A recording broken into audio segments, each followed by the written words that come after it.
샬롬, 좋은 아침입니다. 오늘도 하나님께서 말씀을 통해 우리에게 주시는 그 은혜를 공급받고 이 하루를 또 승리하며 살아가는 우리 모두 되기를 소망합니다. 자, 이제 사도 바울의 또 마지막 인사와 같은 그런 내용들을 좀 다뤄보고자 합니다.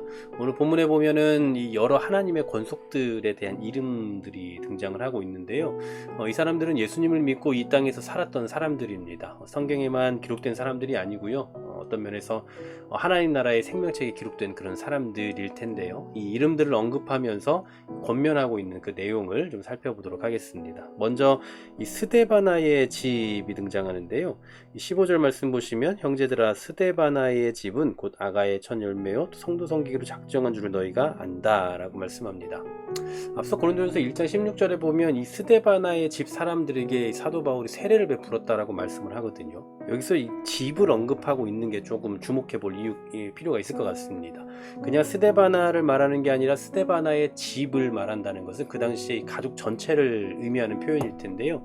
아마 스데바나의 집에 속한 모든 사람들, 가족 구성원들, 그리고 종까지 포함해서 모두가 다 이 복음을 듣고 예수님을 믿게 된 것 같습니다. 참으로 복된 가정이라고 할 수밖에 없겠죠. 그리고 또 그 당시에 집이라고 한다면 그 집을 축복한다라는 것은 어떤 의미에서 그 가정을 교회로 내놓았을 때를 또 의미하기도 하거든요. 그러니까 그 당시는 우리가 알고 있는 것처럼 지금처럼 건물이 아니라 각각의 집을 개방해서 예배의 장소로 썼기 때문에 그런 큰 집들이 필요했을 거란 말이죠. 근데 아마도 스데바나의 집도 이와 같이 교회로 활용했던 것 같습니다.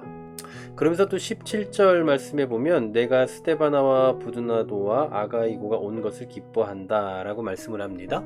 사도 바울을 찾아왔는데 큰 기쁨이 되는 그 사람들에 대한 언급을 하고 있어요. 자, 그 이유가 뭐냐? 바울이 기뻐한 이유는 첫 번째로 그들이 너희의 부족한 것을 채웠다라고 말씀을 하죠. 아마도 이 고린도 교회가 사도 바울에게 쓴 편지를 이 사람들이 가지고 왔을 걸로 보입니다. 그리고 이들이 편지를 가지고 옴으로 인해서 이 고린도 교회의 부족한 부분들을 채울 수 있게 되었다. 이런 뜻일 수도 있죠. 이미 앞서 생각해 본 것처럼 고린도 교회는 여러 가지 문제를 안고 있지 않았습니까? 그런 문제들에 대해서 이제 하나님께서 부족함을 채워주시는 어떤 그런 내용들을 이들을 통해서 보여주고 계시다라는 그런 의미일 겁니다. 그리고 두 번째로는 18절의 말씀이죠. 그들이 나와 너희 마음을 시원하게 하였다라고 말씀을 해요.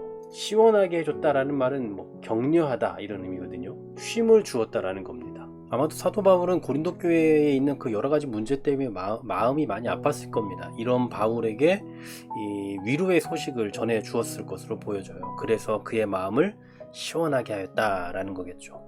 그래서 이런 사람들의 그 수고로움에 대해서 어떻게 하라라고 본문은 권면하고 있습니까?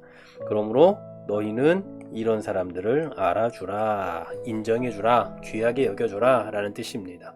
이들이 하는 일은 참으로 알아줄 만한 일들이었다라고 인정해주고 있는 거예요. 사실 교회 안에도 보면 이러한 역할들을 참 잘하는 분들이 있죠. 교회 안에 정말 열심을 다해서 또 섬기는 이들에게 정말 시원함을 주는 사람들도 있고, 또 이렇게 해서 교회가 세워져 가는데 좋은 역할을 해주는 또 그런 분들이 참 많이 있는 걸 보게 됩니다. 저는 이런 분들에 대해서 정말 교회가 소중히 여길 줄 알고, 또 이 공동체 안에서 그 각각의 지체들이 그분에 대해서 정말 소중함을 알고, 또 얼마나 소중하게 교회를 위해 헌신하고 수고하는지에 대해서 인정할 수 있었으면 참 좋겠다라는 생각을 해봅니다. 저는 오늘 본문에서 두 가지를 좀 생각해 보고 싶은데요. 하나는 정말 오늘 본문에서 말씀하고 있는 것처럼 너희를 시원하게 하였다, 나를 시원하게 하였다 라고 할 수 있을 만큼 그렇게 하나님의 뜻에 합당하게 교회를 세워갈 수 있는 그러한 인물로서 또 그러한 역할들을 감당할 수 있는 우리가 되었으면 좋겠다라는 생각이 들고요. 또 한 가지는 이런 사람들을 인정해주고 알아줄 수 있고 세워줄 수 있는 공동체, 그러한 교회를 세워갈 수 있으면 참 좋겠다는 생각을 해봅니다. 이 시대가 참 각박해져 가면서 누군가를 인정해 주려 하지 않고 자기가 인정받으려 하는 그 이유 때문에, 자신이 으뜸되고 싶어하는 그 마음 때문에 다른 사람을 인정해 주지 않고 세워주지 않는 그런 모습들을 참 많이 보거든요. 근데 교회는 결코 그래서는 안 될 겁니다.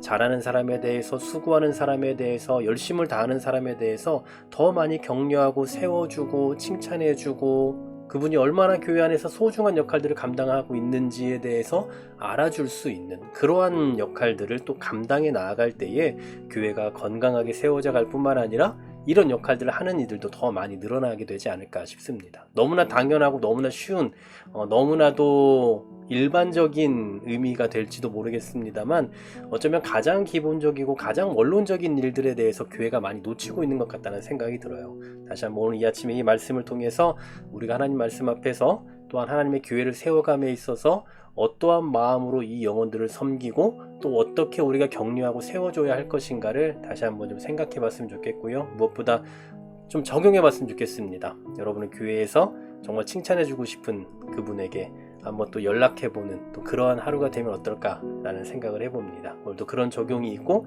우리 평생에 이러한 교회를 세워갈 수 있는 은혜가 있기를 간절히 소망합니다. 하나님 감사합니다.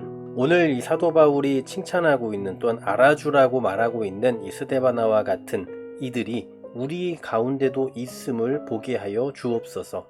먼저는 우리가 이렇게 스데바나와 같이 섬기는 자들이 되게 하여 주시고 또 누군가를 시원케 해주는 사람들이 되게 하시고 더 나아가서 이런 이들을 우리가 칭찬하고 알아주고 격려해주고 세워줄 줄 아는 그런 은혜의 공동체가 되게 하여 주시옵소서. 예수 그리스도의 이름으로 기도하옵나이다. 아멘.